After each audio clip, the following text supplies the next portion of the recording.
Hello, hello, hello, and welcome to this month's amazing lineup on the Her Version panel. We have some beautiful women here today talking this morning on the subject of substance abuse.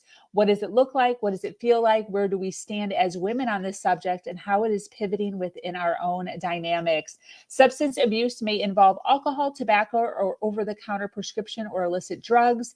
There are three primary risk factors for substance use disorder: genetics, age of first use, and duration of use, and victimization. There are several reasons why people, or in this case, women, turn to abusing an array of substances, everything from poor self-esteem, physical or sexual abuse, peer pressure, depression, panic disorder, post-traumatic stress disorder, family history, etc. The amount of injuries and deaths that occur because of this abuse is large. Thousands of alcohol-related incidences and car crashes, hundreds of thousands of assaults, sexual assaults, and rapes as the result of alcohol consumption, suffering mentally, emotionally, and leading to suicides and drunk driving every year. This morning, we have women who are here to talk about their journey through sobriety or helping in the recovery, and what their life looks like today on the other side. For those of you that don't know me, I am your host, Sabrina Victoria. And if you are new to this podcast, make sure you follow, like, subscribe, and share. Let's jump right in.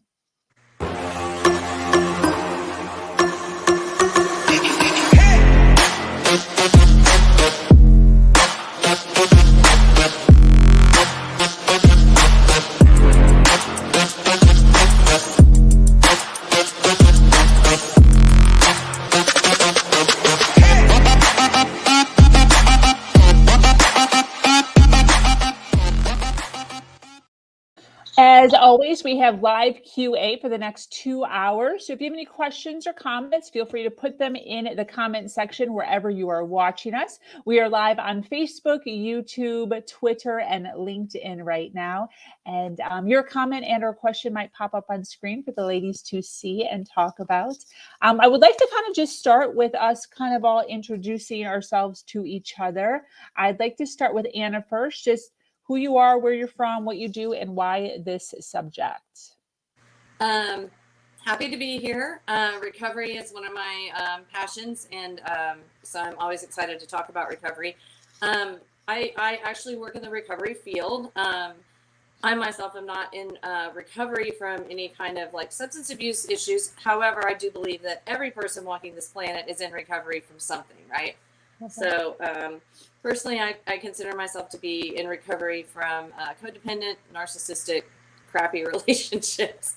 I've done a lot of work on myself through that. And actually, one of the things I did do in my recovery process through the abuse I endured was work my own version of the 12 steps surrounding some of the things that I had become overly attached to in my life that had created a lot of problems. So anyway, I came to the recovery field through a lot of different circumstances, but the main one was that whenever my oldest son, he's now 34, during his adolescent years, he struggled with substance use and substance abuse, which led to him getting in a lot of trouble, school issues, legal issues, all kinds of issues.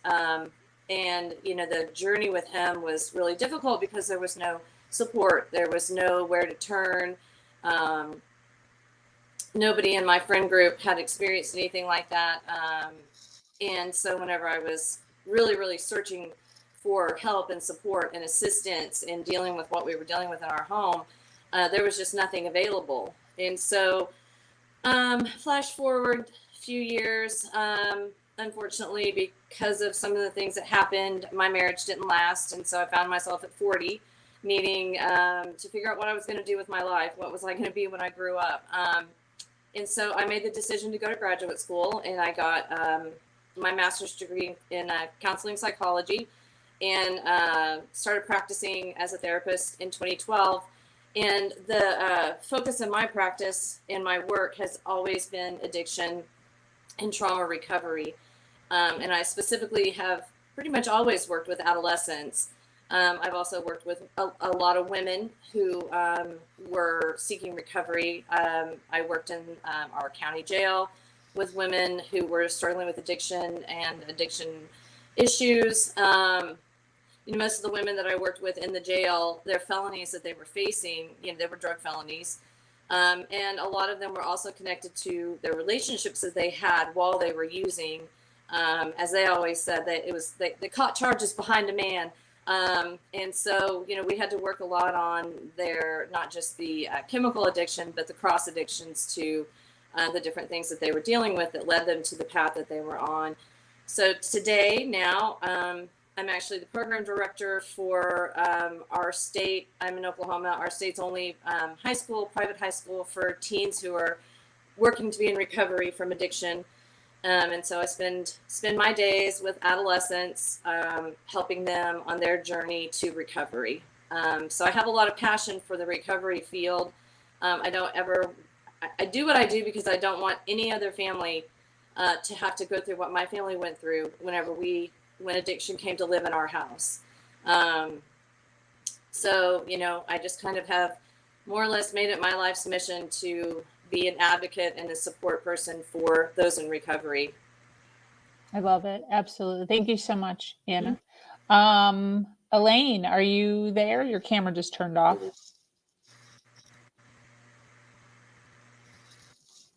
Maybe not. Well, my name is Sabrina Victoria. I own a company called Human Better 365. It's a human transformation company that closes the gap between secular schooling and spirituality. So everything in between, all the learnings in between, communication, relationships, finances, mental, emotional health, physical health, and all of the good things that go along with that. We focus on time management, organization, and procrastination as the foundation of life.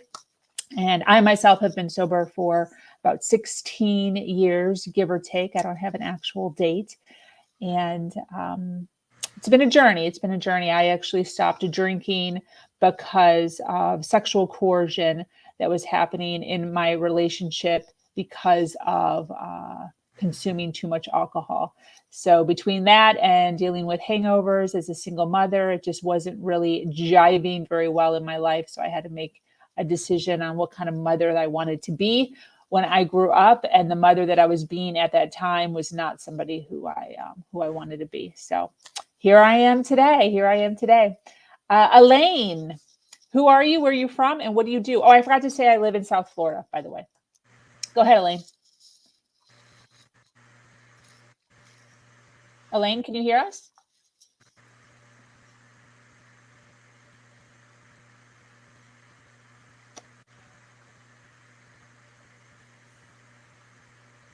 Can you hear us, Elaine? Nope, she can't hear us. Let's see if we can message her.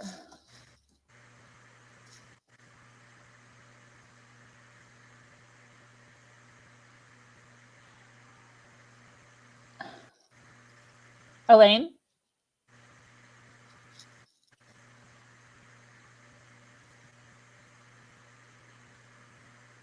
Okay. Well, you and Anna, I got this being Anna, will just kind of hang out until Elaine. Oh, my audio cut out. I can see, but I can't hear. Okay. Well, there's a button at the bottom that mutes or unmutes. I don't know if you can see that.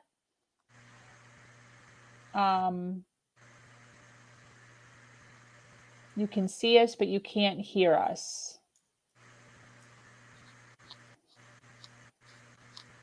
You were hearing us in the beginning. We can't hear you. Maybe if you, let's see, maybe if you go off screen, disconnect. Sorry about this, people. And reconnect. That will help.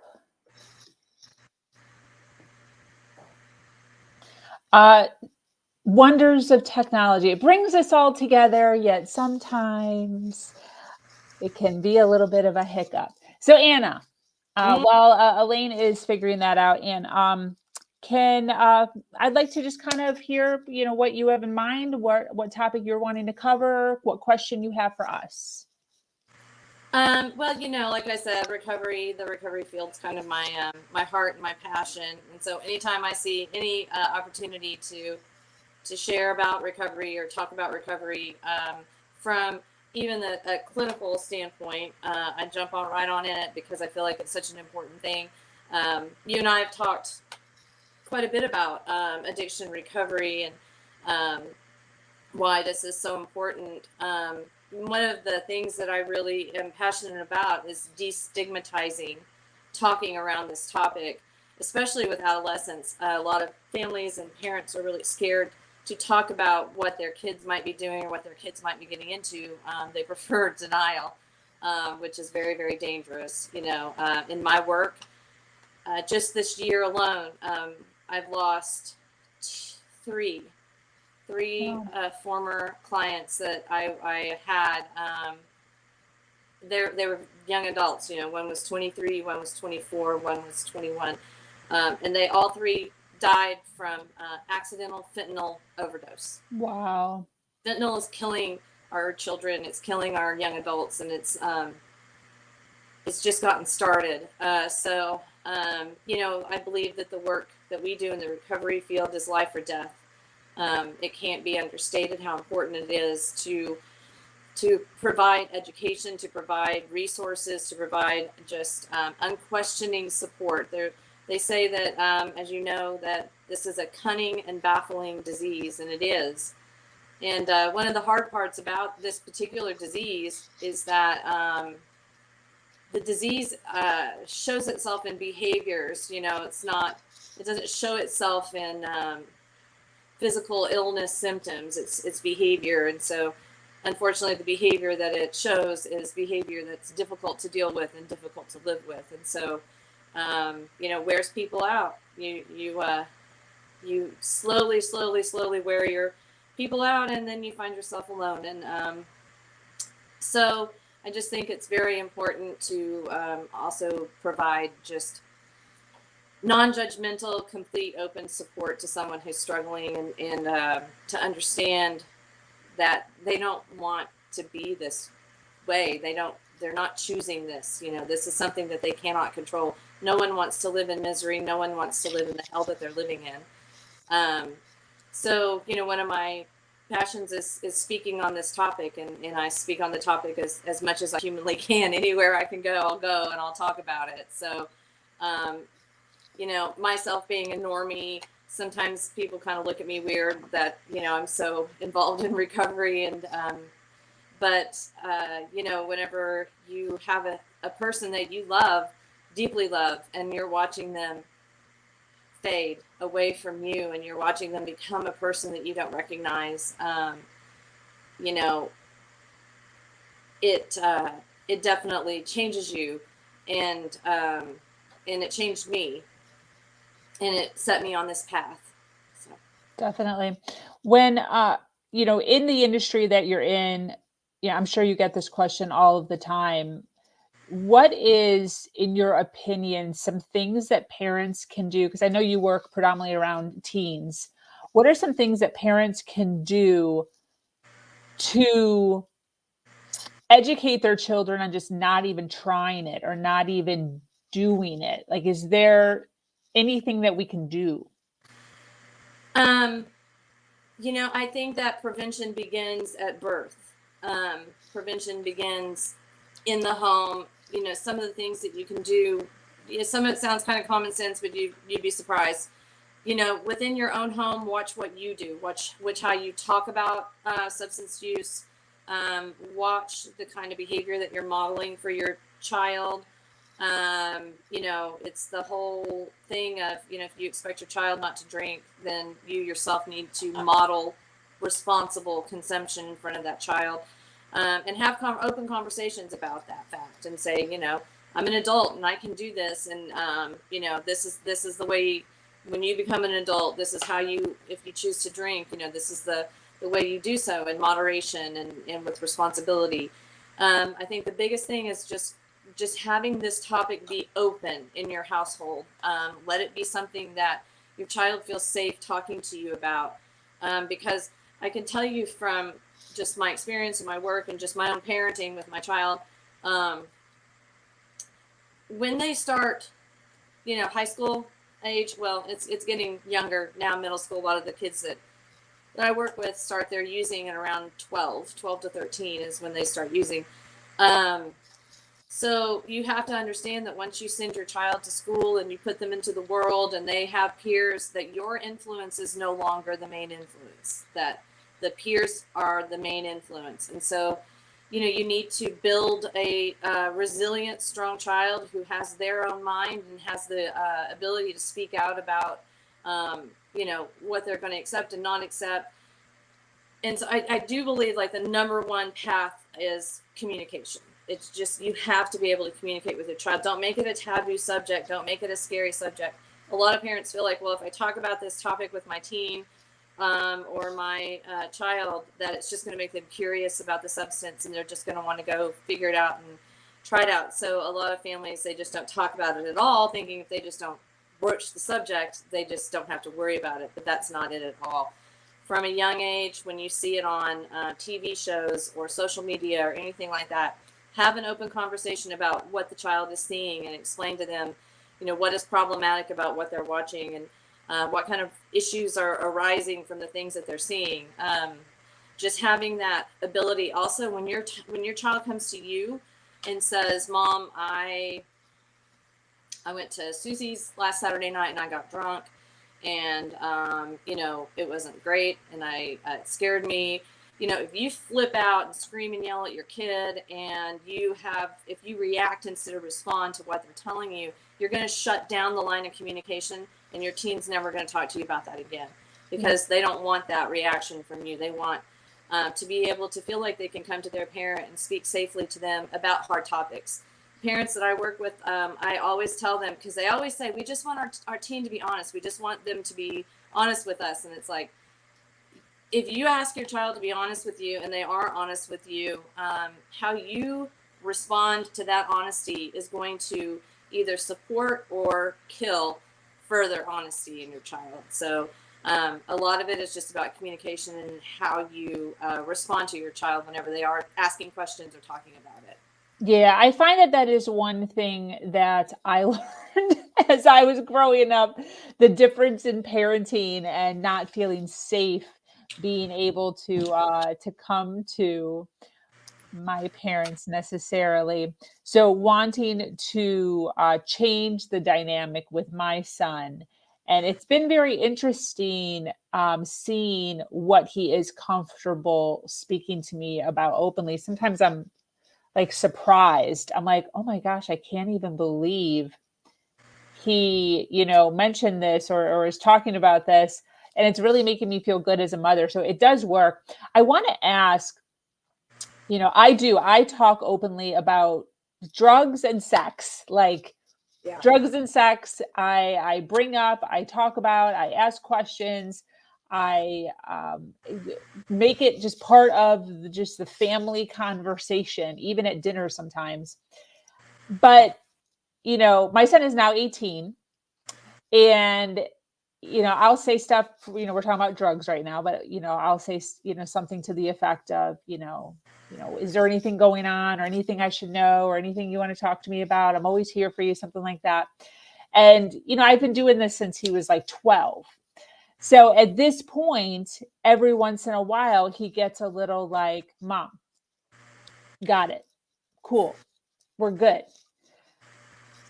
That is making me want to pull on the reins and kind of start to close the conversations, because I could tell that I'm now irritating him. He does his own thing now. He's never home. He's off with his girlfriend. He's, at the gym. He's doing his own thing. Where is the cutoff? Where are we? When are we? Because this stuff can happen all the way up until they're freaking 40 years old, where they, as a parent, where are we supposed to like calm down?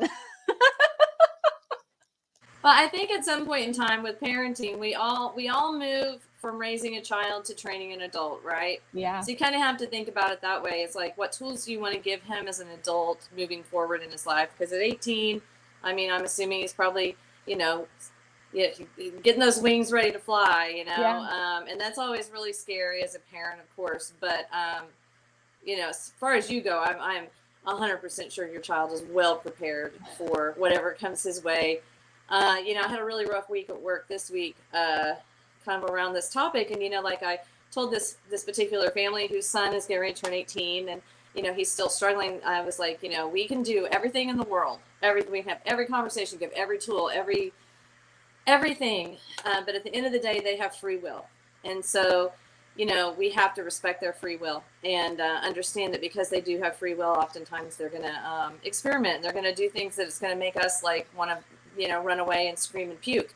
But the most important part, especially moving forward into adulthood, is understanding that, he has all the information. He has everything he needs.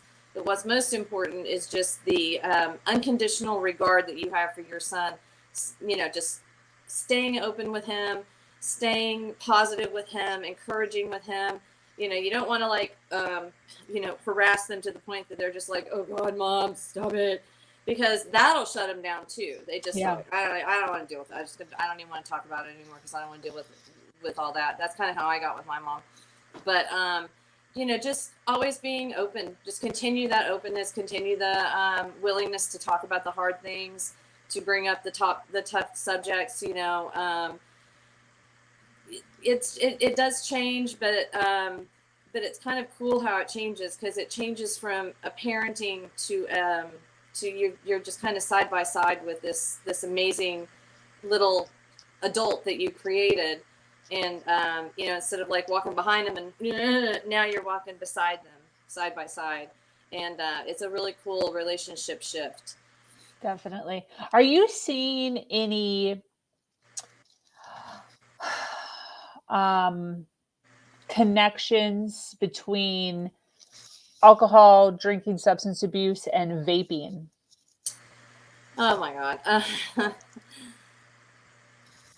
The vaping thing is just, it is so endemic to our young adults. It's not even funny. At school, we call the vapes cockroaches because you kill one and there's 5 more behind it. So it's really difficult. As far as the connection between vaping and alcohol, I haven't seen any research that connect the two. I think that probably there is some sort of connection, but I don't know that it's necessarily the vaping. I think it's more the culture around that than it is necessarily the actual vaping. Now, what research has definitely shown, especially recently, is that there is a very strong connection between vaping tobacco and then vaping THC, because they're already vaping the tobacco, so they're already used to that method of delivery. So the method of delivery is not anything new for them. And so it's a very, very easy transition from vaping tobacco or nicotine to vaping THC. And what we've been seeing in that area in particular is because the THC levels are so much higher in the products that the kids have these days. I always joke that I grew up in the 80s. I was born in the 60s.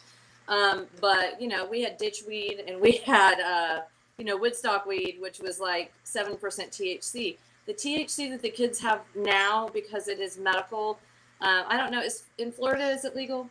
Yeah. Is it like full legal, recreational? Is it just medical? No, you have to have a slip or something, or you have to have a card. Go to a place. Oklahoma is the same. Oklahoma, for being as backwards in so many areas, has the most liberal and progressive marijuana laws in the United States, which is kind of crazy. Mm-hmm. But for instance, with like I said, back in the 70s, 60s, 70s, the weed had like maybe 7 to 9% THC.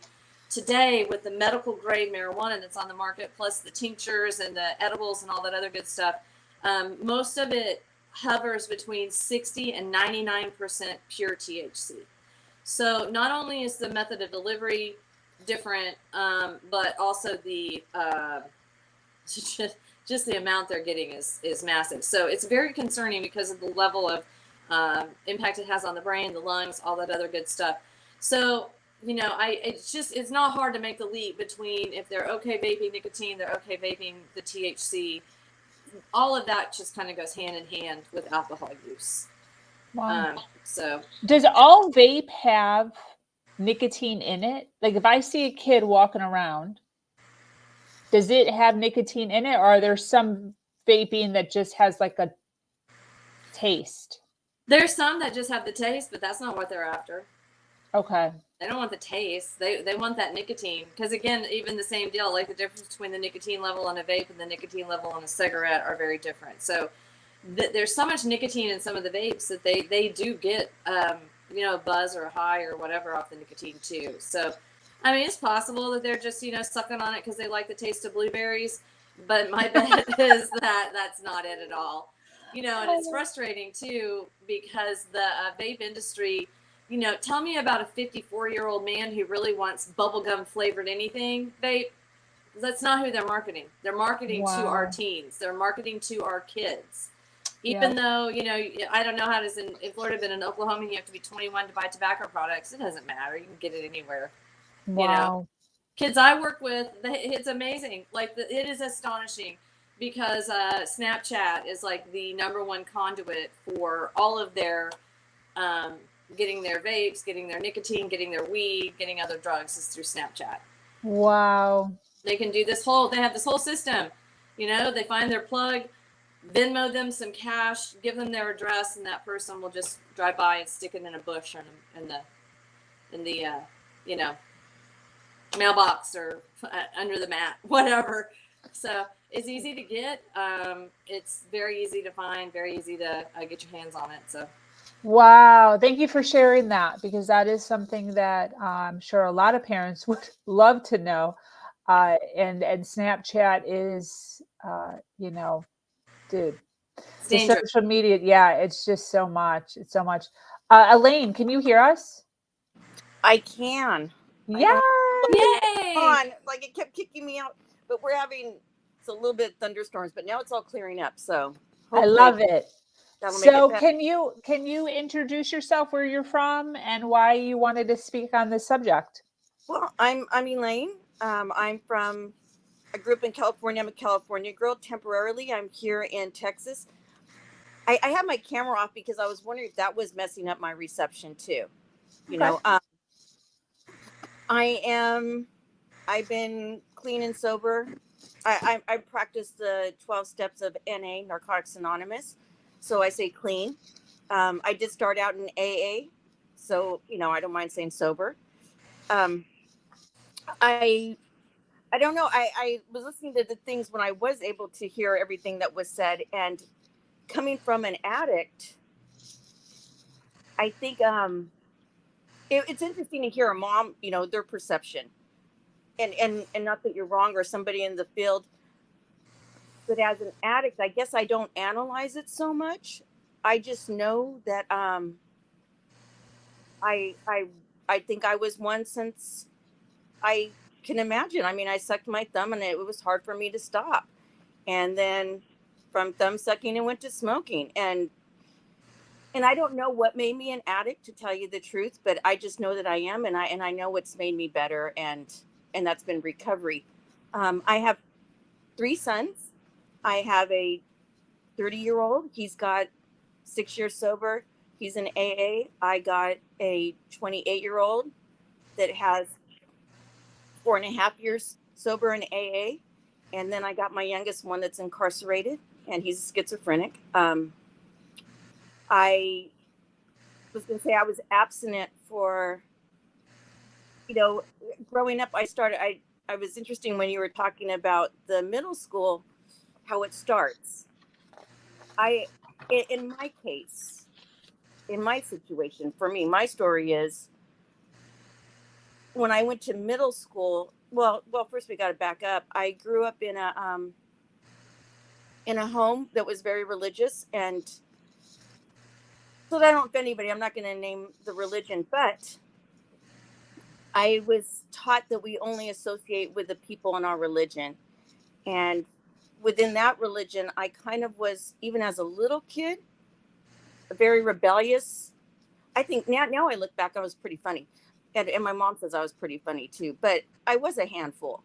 And so within that religion, I was kind of considered bad association for the other kids. And then going to school, we weren't allowed to have friends outside of the religion. So I was very lonely. And my father had left us, and so we didn't have that much money, and we lived in a kind of a nice small town. And so I just didn't fit in, growing up. But when I got to junior high, middle school is when I met my people. And I'll tell you what, like, some of the things that I went through growing up, and I was already a nervous kid. I always joke that when my sister was born, I was a nervous wreck that my mom wasn't, and my mom was a good mom. It's just my weird personality. I was always worried about my baby sister, who's 5 years younger than me. And also, there's a lot of fear that was taught to us in the religion I grew up in. So I always joke that, man, I needed like a Valium by the time I was 5 years old. Oh. Now the story is like my brother was not that way. We were raised in the same house, same parents. His personality is different. He's not an addict. And same with my sister. So I don't know what made me become one. I just think that I always was one. I have a lot of excuses. I've had a lot of abuse, had a lot of trauma. On the same note, before all that happened, I already had that personality. And so when I got to junior high and I met my people, other kids just like me, and I got to get high, it was like, God, I should have felt this way my whole life. Where you been? And that was just like you said, the mild weed, right? And then I was such a rebellious kid, I had to move to my grandparents. So I need to explain this part of the story. Both sides of my family, both sets of grandparents are addicts, and then they became abstinent. They didn't work a program, but in some cases they stopped drinking, so they were dry, and the other ones just were abstinent and stopped using. But both my parents grew up in those kind of homes. They had us as teenagers, my brother and I was born in 68. In 1970, they became that religion because they wanted and they moved from Southern California to Northern California because they wanted something different for their kids, right? And my mom, she's still that religion. She says because they taught her morals and they raised her how to be a decent human being. She just wanted some stability. So when they put us in that religion, they were just doing the best they could. I mean, they just wanted something better for us. They don't want chaos. So fast forward, when I was in junior high, by the time I was in eighth grade, I was running away a lot. And finally in ninth grade, my mom made me go live with my set of grandparents that again became abstinent. They adored me no matter how bad I was. They lived in San Diego. They spoiled me rotten. And I burnt my eyes with a sun lamp. And my grandparents were supposed to go off and again, they were teenagers when they had my mom.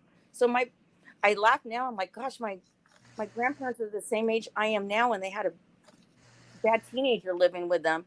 Ah. And they they wanted to go to Vegas really bad and go party without drinking and stuff, but go see the shows and gamble and do the whole bit with a bunch of their friends. And then this bad teenager burned her eyes. And so my grandmother was so mad, she was not going to let me ruin her trip. And so she took me to the doctor.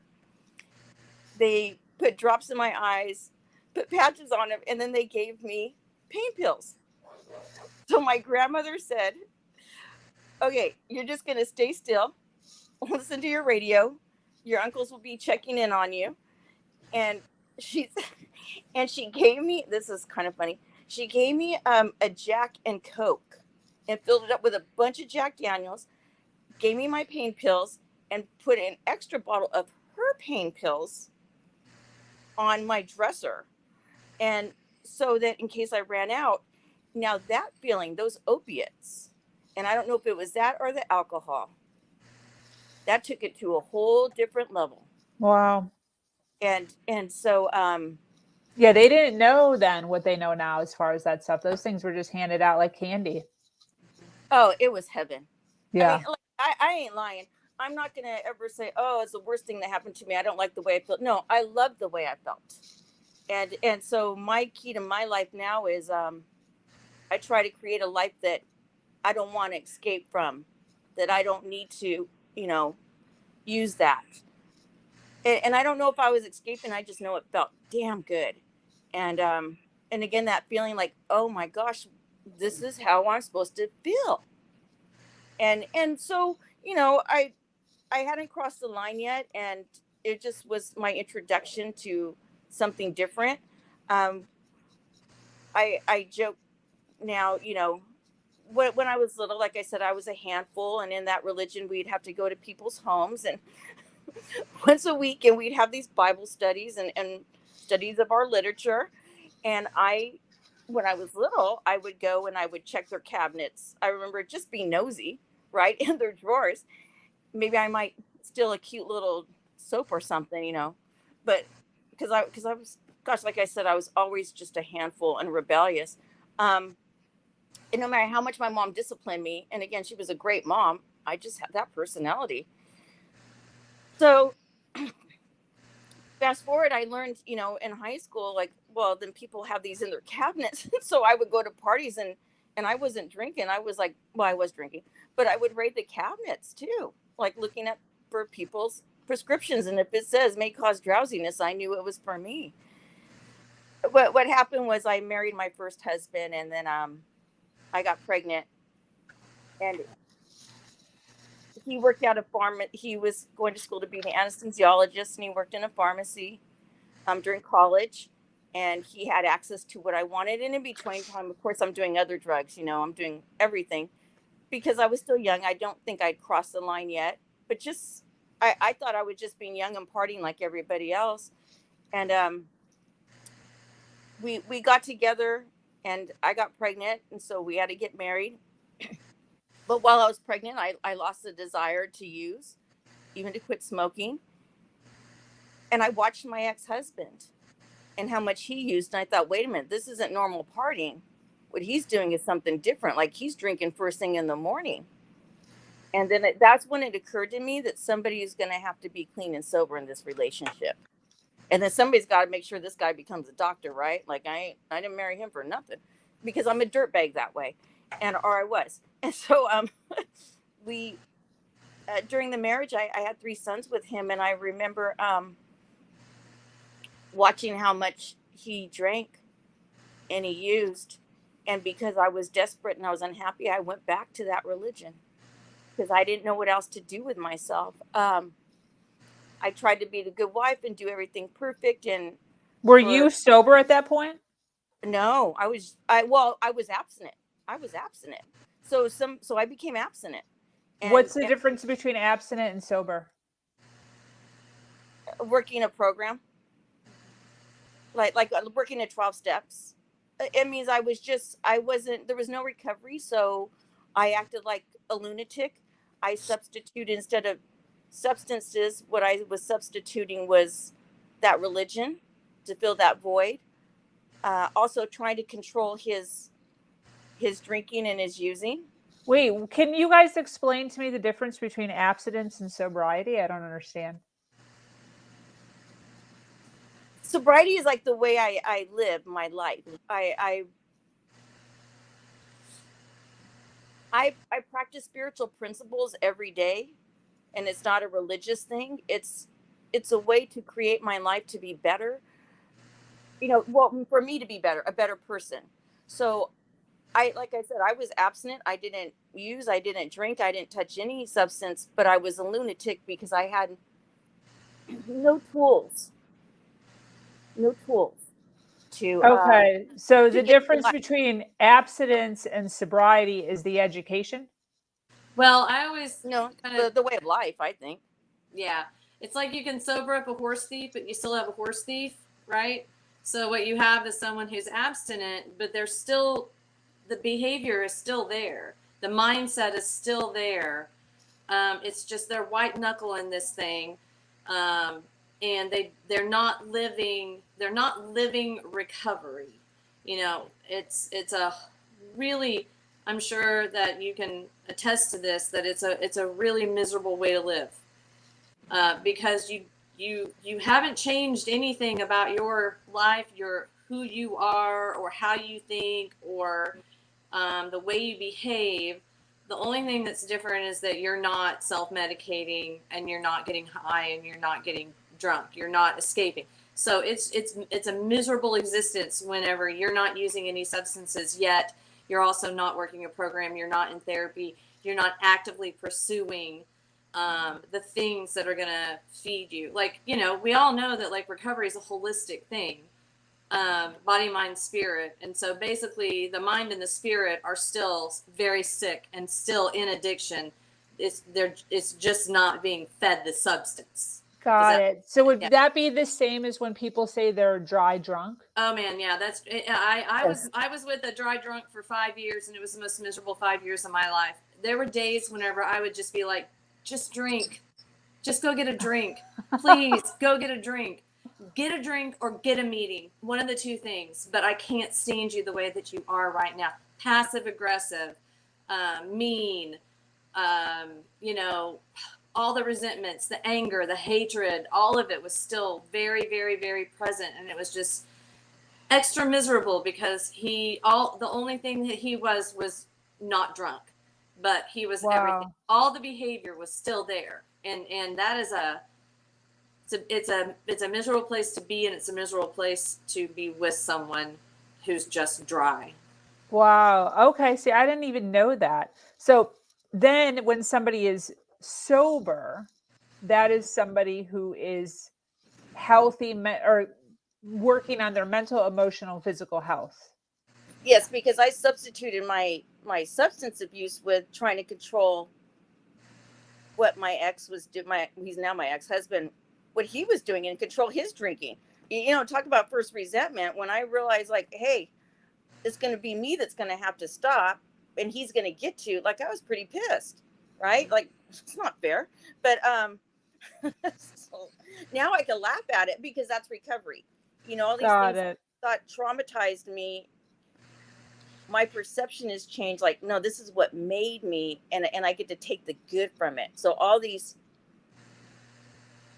horrible, and I laugh because I belong to this one group, and they're from a lot of people that were raised that religion, and they've left, and they and I could watch how people's perceptions of it, they're very bitter and they're very hurt by it, and I'm not discounting that there's a lot of abuse and trauma that came with it, and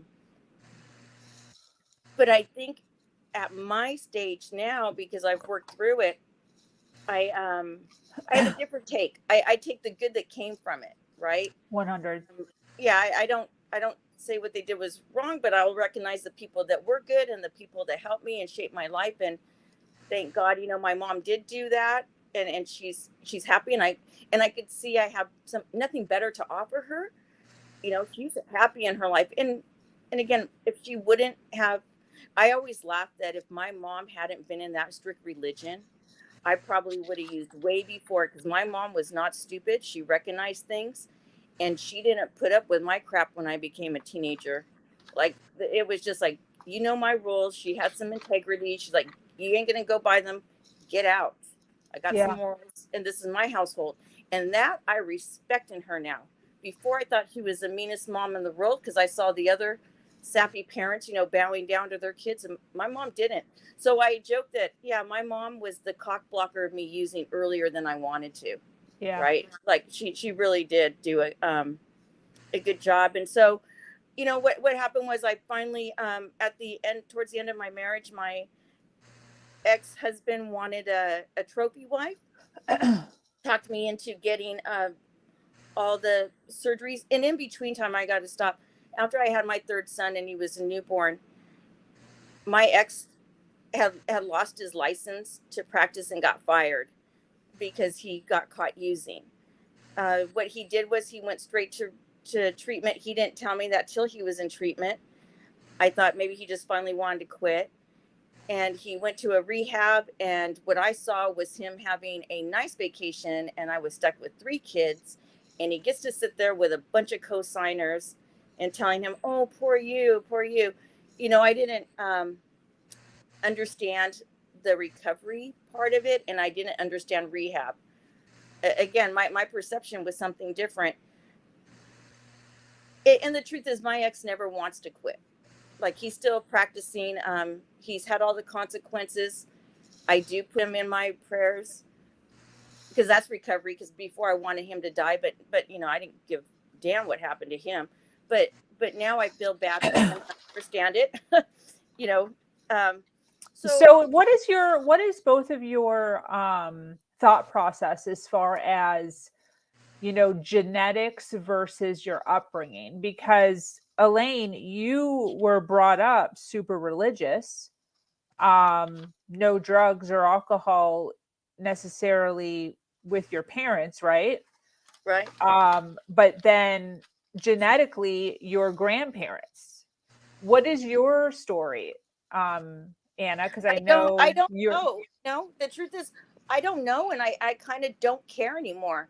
I've been to a million psychologists, and you know, always like, what's wrong with me? What's wrong with me? I need some help. And what they've always done, you know, especially that first marriage when I started to go, they would tell me, and I hadn't even been using it, but I always knew there was something wrong with me. And they would just say, oh, it's because of the way, you know, you grew up and all these things happened to you, but they never gave me a solution. So, you know, fast forward when I start using that, you know, 38 years old, and I don't, and Anna, when you and your son had your issues, was there any genetics? Like, what is your viewpoint as far as that goes? So with, you know, it's an interesting thing because, of course, like with my work, one of the things that I always do with every client that I see that has substance use disorder is I do a genogram with them. That's usually within one of the first things that I do within the first couple of meetings with them. And so what I do with the genogram is we look at patterns in families like mental illness, substance abuse, incarceration, sexual trauma, uh, you know, what kind of family history is there? You know, were there immigrants in the family? You know, all of those things. I look at every bit of it because of a couple of reasons. First, there is the genetic component. That's for sure. There is a genetic component. There's no doubt about that. But then there is also the intergenerational transmission process of trauma and addiction. And so for instance, so my mom, I was also raised very religious. There was never alcohol in my home, like not ever, not a drop. And Wow. I never was around alcohol ever as a kid or as a teen. I was raised very, very, very, very much like, you know, Elaine described, like I could not be around anybody that wasn't affiliated with our church. I had to work with the church people. My friends all had to be in the church anyway. Church. So it was I was Southern Baptist. I'll just say it. You know, like very fundamental Baptist church. And so, you know, it wasn't until I got to be older. I didn't have my first drink until I was 25. Wow. Yeah, just because I just never was around alcohol. Just never was exposed to it. Now, with my son, you know, he had other factors that were going on that I think were probably stronger than any genetic factors. The main genetic factor with him was his father's mental illness. The boy's dad is a paranoid delusional schizophrenic. And so, you know, he is severely mentally ill. And my son, think the universe, is not schizophrenic because, you know, that is very, very genetic. I mean, there's no doubt about the genetic tie to severe mental illness like schizophrenia. But, you know, Jesse, he had some learning disabilities. He had an auditory processing disorder. He had dysgraphia. He was an odd kid. You know, he was just one of the ones that was kind of on the fringe. And, you know, I think Elaine touched on that when she was kind of talking about her upbringing and growing up years. Like the kids who used are the kids who accept the ones who are fringe and on the outside. And that's, you know, kind of what happened to my son is like the kids who were using were the most welcoming, non-judgmental, easy to assimilate with kids. And so, you know, I'm not saying it was their fault. It wasn't. He had free choice. He could have not used, you know, he made the decision himself to participate, but he didn't make the decision for it to take his life over. So for him, I feel like that there was some genetic component to it. I never, ever, ever have worked with a teen who was struggling with addiction and substance use disorder that did not have someone somewhere in their family, some family history of it. It could have been like great grandma, great grandpa, or whatever. And even if you got great grandpa and then grandma and grandpa coming underneath him and they never used. However, grandma was raised in this alcoholic home and this alcoholic family. She developed certain behaviors and certain ways of relating and certain ways of thinking. And when you grow up in an alcoholic household, that's what happens. And so she had all of those behaviors and parented the way she was parented, which then that also can create a generational process of addiction. Got it. Yeah. So, it's a complicated thing. With my son, I just feel like with him, it was a combination that he didn't feel accepted. He didn't feel a part of. And so it helped him feel accepted. It helped him escape how he felt about himself, which wasn't good. Imagine having a severely mentally ill parent, which he did. And so, there was a lot that happened, a lot of abuse, and that kind of thing that happened because of his father's mental illness. So I just, it's hard to stick it in a box and say, well, this is why you're an addict, because you have the genetics, because you have trauma, because you have this family history or whatever. Sometimes it just happens. Yeah. What's your thought process as far as, and I'm actually leaning towards this. What is your thought process on everybody is an addict?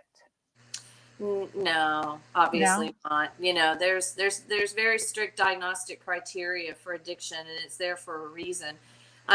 There's different tiers. There's problematic use. There's abuse. There's misuse. There's a lot of different levels. What we're looking for with an addict is when just the thumbnail sketch of it is that despite the negative consequences, despite the fact, like Elaine's husband, despite the fact that he lost his medical license, something that he worked so hard for years and years and years that fed his family, he still was using, even though he knew that he was going to lose his medical license if he kept using, and he got caught, which he did. He couldn't stop himself. The kids at school, even though they know that, if they get caught using one more time, their parents are going to kick them out, in the face of extreme negative consequences, you keep using. So do you think it's just a different wiring? I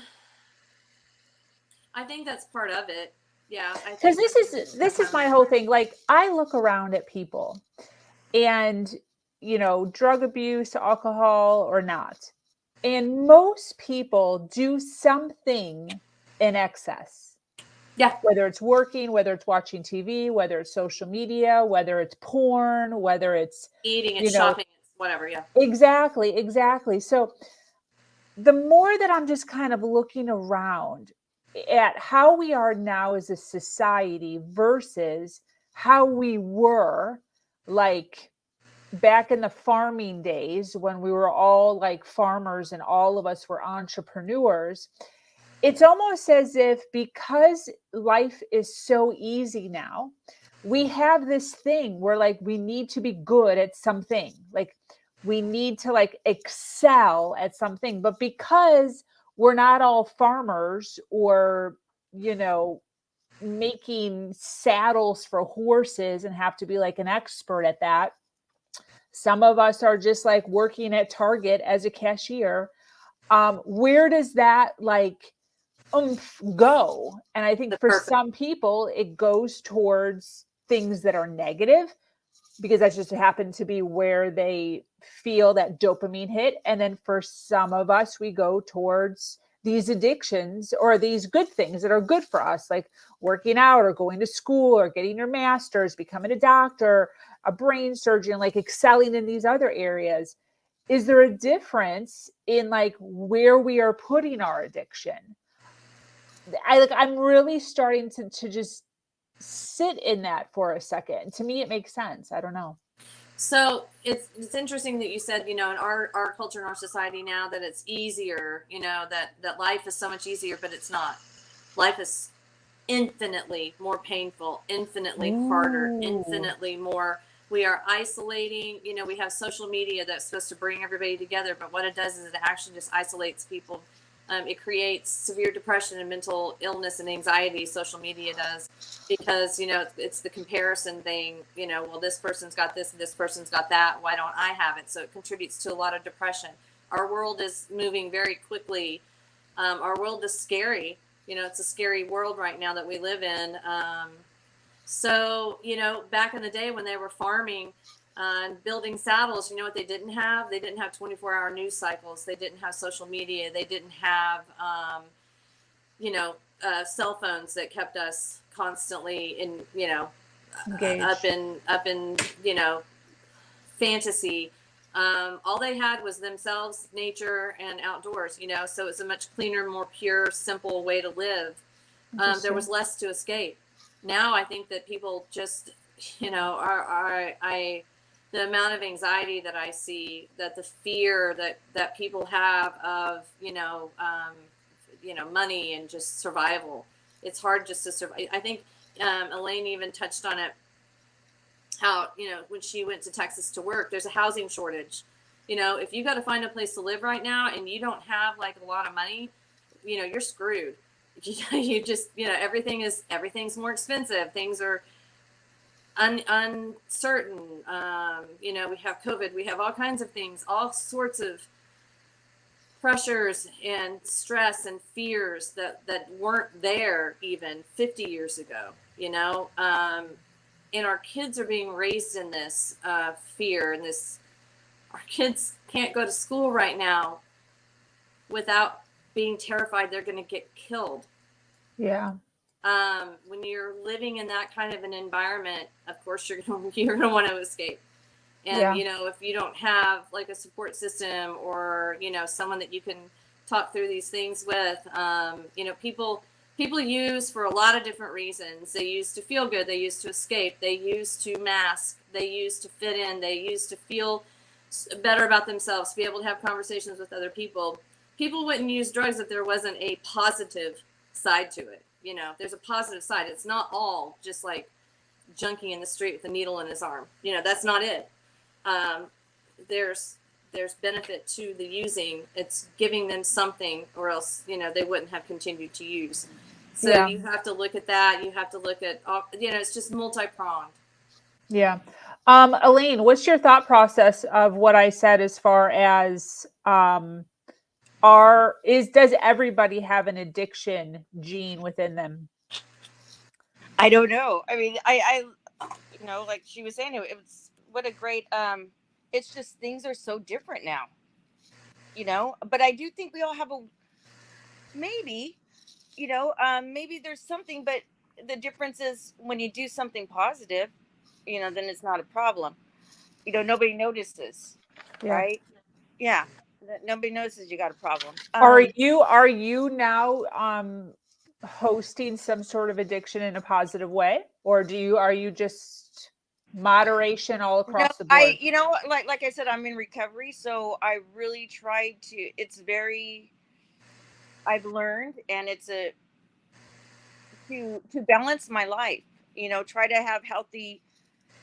I get to distribute all my energy in different areas to make my life healthy. Like she was saying, I don't know if it's genetic or whatever. I think it is. I think that's part of it. I think there's trauma, there's stuff. So what I have to do is I have to, focus some of my time on my spirituality, some of my time on my recovery, some of my time, my physical fitness. Then I got to be responsible adult instead of mooching off people.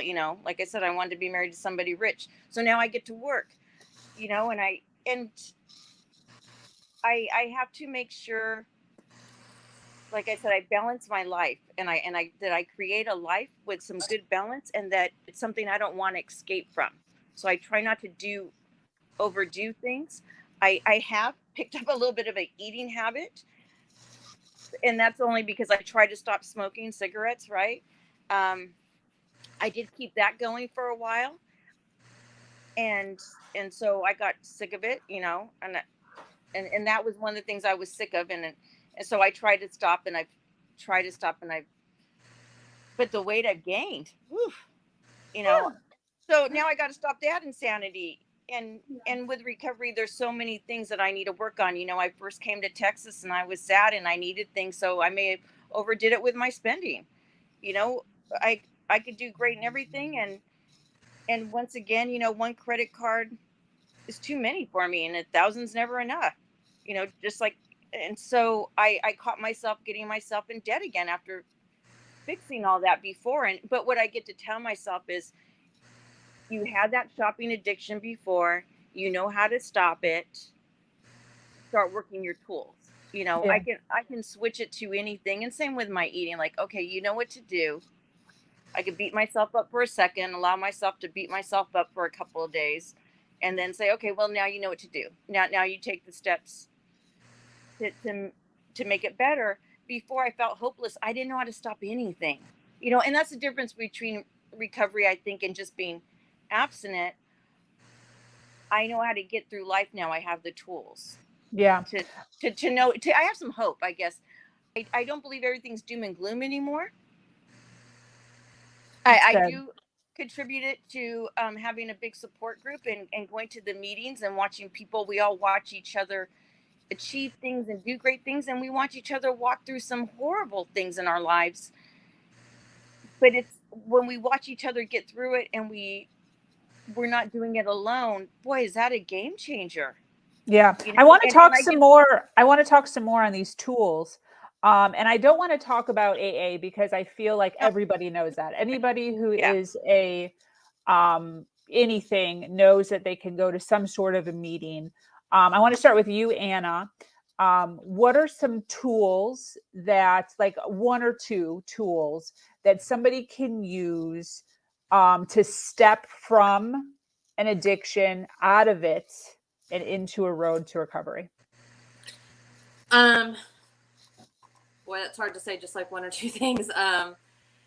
You talked about AA, and yes, everybody knows about AA, but what people don't know about is things like refuge recovery, or Dharma recovery, or smart recovery, or rational recovery. So, a lot of people with AA, they have a issue with kind of the spirituality of it, and also just Yeah. kind of the structure of it. So, there are alternatives to AA that provide the same type of support. The most critical thing, I think, is just finding your support, finding those people. You cannot get sober alone. You just can't. You have to have people around you that are also working for sobriety, that are also walking that same path with you. And then, a lot of it just is very individual, because we all have different needs and we all have different stories and different focuses. But I think the number one tool is first, find your support system, find your people, find your, I don't, use the word sponsor, mentor, coach, whatever, but find somebody that's going to be right there with you, providing you with guidance. Because this is how I equate it. And when I'm trying to talk to my clients' families about this and what they're asking from their person, their individual, their addict that they love, is it's the same thing as, like, if you just imagine, those claw thingies, that come down and you get a stuffed animal or whatever. Yeah. So imagine that one of those claw thingies has come down, it's grabbed hold of your little head and yanked you up and dropped you in the middle of China, right? Oh. You're in the middle of China. And you've been given the task of finding your way to a specific location. You don't speak the language. You don't have a map. If you did have a map, you wouldn't be able to understand it anyway, because this is all foreign to you. You've never experienced anything like this before in your whole entire life. So what are you going to have to do if you find yourself in that situation? You're going to have to find somebody who can be your guide, somebody who can translate, somebody who can give you just even the most rudimentary directions to get you on your way. And so to me, that's one of the most important parts of early recovery. The other component in early recovery is being gentle, giving yourself permission to be gentle with yourself. and giving yourself permission to make mistakes, because that's going to happen. That's awesome. Very, very awesome. I love that. Hey, can you tell us the other recovery? You said refuge, Dharma. There's Refuge Recovery, Dharma Recovery. Both of them are more Buddhist centered. There's another one out there that I love. It's called Dharma Punk, and it's not really necessarily recovery focused, but it is like mindfulness, meditation, teaching you, how to find that Zen inside of you whenever the world is going crazy. And that, like, the Dharma Punk is kind of affiliated with Refuge Recovery to a degree. And then Smart Recovery, SMART. It's a what is that? Smart goals. Yeah, like, I want to say it's like it's early. I haven't had coffee yet. My brain is not functioning, but Smart Recovery, it stands for something. And it stands for smart, measurable, something, yes. time stamped. Yeah. So Smart Recovery is great. And then so I did Smart Recovery. Rational recovery. I'm sorry. What is it? Rational recovery. Rational. There you go. Thank you. But they push.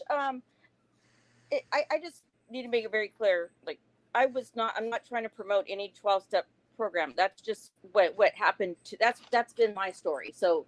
Yes. Just no, I love that these were dropped there. because I think a lot of times people do have issues with just AA. AA is the most well known. I understand that, and I get that. Like, people do it through their church. I think there's Celebrate Recovery. There's different ways of doing it. So I don't say this is the only way. It's just the way for me. What are some tools that you would suggest, Elaine?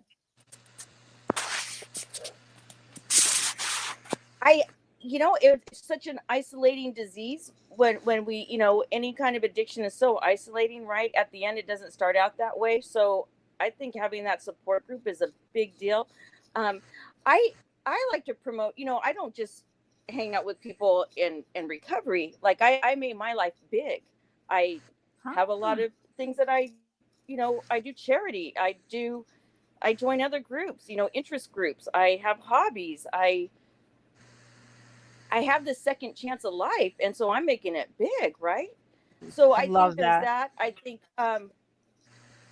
just create a life you don't want to escape from, and again, it's finding that mentor or a group of people that can help you get there. And there's so many different avenues. I listen to people that left the religion that I was in, and and it's really hard because it keeps you safe, or at least they felt like, I don't know, safe, but you have an instant family and friends, a community. So they don't know that it's okay to go to other communities and you could find them, and there's a million out there, right? There's just so many things to do. So I say keep yourself physically healthy, because the endorphins, right, just from working out, go outside. It is a hard time nowadays. Like you said, back in the day, they didn't have the problems we have. They don't have the social media. They'd be exhausted because they'd be working out on the farm. They'd be physically working outside, and then they get to relax and not have, and they get to turn their mind off, right? You get home from work now and you're still thinking about work sometimes, or you're in traffic, and that social media thing, that despair, compare and despair, where we just sit and everything looks better. But live in the now. I love that. I learned to meditate. I was taught that brought demons into my head. So never open your mind for demons when you meditate. Not true. Yeah. I can sleep now. Like, I can meditate at night and I can actually sleep. There's all kinds of great things. I think about it, like, there's a way out. There's so many ways out. That's the nowadays. But that therapeutic value of one person helping another that's been through it, I don't care what. Like, when you find that person that gets you, and you could tell them all your crazy thoughts and all the things you want to do, and then they laugh with you and they said, yeah, I used to do that, but this is what I do instead. Yeah, it's not judgmental. It's like a guide. It's nice. I love that. I was raised as a Jehovah's Witness, and yeah, meditation was an opening to the devil. I remember the first time I meditated, I was literally freaking out. I was like, oh my gosh, oh my, like looking around thinking that I'm going to actually see a demon. Yes. It was so cringe. It was so cringe. I totally Same get with it. Southern Baptists. I wonder what it is about meditation that scares them so much. Oh, it's so Because we can't be mind shaped anymore. It's like we're open to ideas. Well, I was Jehovah's Witness too. I just didn't want to say, but since you said it, okay. But that's the funny part is like all these things that I was taught. I'm like, well, that's not true. yep. I become It's open minded. Okay, that's a big part of it. My recovery is being open minded and live and let live, and be able to say that two things could be true at once. Like, ooh, that's yeah, there was good. some abuse, but yay, there was some good stuff out of it. I learned these things, and boys, it made my life bigger and better and more positive. Yeah. Perception is everything. But if you don't know how to do it, I always tell people, I'm like, unless you have somebody showing you the way, it's like telling a homeless person, just go get a home. Like, there's your solution. Like, Yeah. not, you can't just tell an addict or alcoholic or anybody, with some kind of addiction, say, just stop. And yeah, by default, if you stop doing drugs and drinking, your life is going to get better in some ways, just by default. But boy, if you create a life that you don't want to escape from, even when things are bad, and you have hope that things will get better, that's a game changer. I love that. Absolutely. I want to give a quick shout out. We have 44 people watching live right now. Thank you so much for being here and hanging out with us this morning, Saturday morning. For those of you that are watching on the replay and you're coming in a little bit late, make sure you hashtag replay so that we know that you were here and that you were hanging out and we can send you some love. I'm going to go ahead and start wrapping up. So I kind of want to close with which we already kind of started to go down this hole here. But I want to talk about what people can look forward to when they decide to drop their addiction. And I want to start with you, Elaine, which you were already kind of touching on this, which I think is great. As far as living big, I think that that's just so amazing, like such an amazing visual to give to individuals. But what are some things that really made like a huge difference in your life that you could not do when you were living in addiction? Oh gosh, I think make friends. Ah, I didn't know how to make friends. I didn't know my authentic self or who I really was. I didn't know who I was anymore. And that was a big deal. And so then and because I didn't like myself, then I didn't like other people. So learning to love myself was the first one. And I got to say that was a huge game changer. So I learned that I can love myself now. I could look in the mirror. Before, when I was using, I couldn't. I looked, and I got to say, I looked fabulous on the outside when I was using, because that way nobody would know that I had a problem. So I was working out all the time. The Botox, the hair was wow. perfect. Everything was on point. And, everything had to be perfect. And then, but I still couldn't look at myself in the mirror because I knew I was a fraud and I was a lie, but I didn't know what I was. It Wow. was bizarre. So getting to know myself, that was a that was something that I got to finally do. And that's kind of fun, where I could laugh at myself like you wouldn't believe. And the sense of humor that I have, I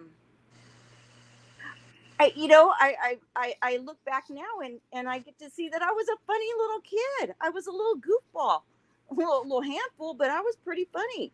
I love But that. that's not how I saw it before. It was like I was a brat, man. But no, I was just whatever. But I get to learn myself. I didn't get to do that before. I get to have relationships now that I never had before. I get to have different types of relationships. I get to say, now I have this big auditorium. Some people I let in the front row, some people let in the second row, and those people that I don't like or don't care for, or that are kind of toxic, yeah, they get to be in the nosebleed. But I know I still have to deal with them, right? So I learned these different little tools that I don't have to always be adversarial. I Yeah, and the more open minded, I was never open minded before. now I get, because you're always hiding. You don't want people to know what you are or what you do. And the closer you get to people, they might find out that you're using, right? At least I'm that kind of addict where I try to hide it. Mhm. I just was. And but now I don't have anything to hide anymore. So either I like, you love me or you hate me or you can be indifferent. It doesn't matter. I'm kind of liking myself now. And that helps open my life. That helps make my life better. I love it. But if you just straight up quit, well, you're going to save a lot of money. Um, unless you're going to go spend, change your addiction to spending like I did one time. And then, and you're going to get healthier physically. Can't help it. I You know, love that. so, and people are going to want to be around you and you don't have to worry about going to jail. And if you're going to get pulled over, you aren't going to worry about anything. So there's those pluses just automatically. That's Right. awesome. I love that. And then Anna, as far as I know, um, are not in the world personally, but you get to see an array of individuals all over the place who have gone from one extreme to the next. What do you see as far as the things that they are now able to do living a sober life? Elaine touched on it when she was talking earlier. Hope.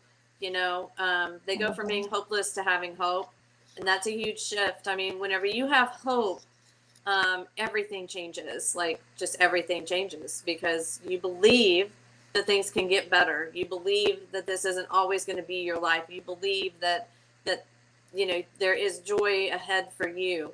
So I believe that recovery brings hope, connection that you've lost. Whenever I've seen the teens, especially that I work with, really get it and get sober, their eyes clear up, their brains clear up. They get their personality back. You get to actually see who a person is in recovery and sobriety, because before, all you're seeing really is their addiction. You're seeing the addictive behaviors and the mask of the drugs is what you're seeing. You're not seeing the human that's underneath that any longer. So you get to see that person, and the person that's working to be sober and working to be in recovery, they get to meet themselves all over again, and they get to be whoever they choose to be now. They can, they create their own reality. They create their own life, and it can be like the sky's the limit in recovery. It really is. It's just such a gift, it's a gift of a future. You have a future now. You can see a future in your life. You can see yourself, doing the things that in your addiction you just never thought you,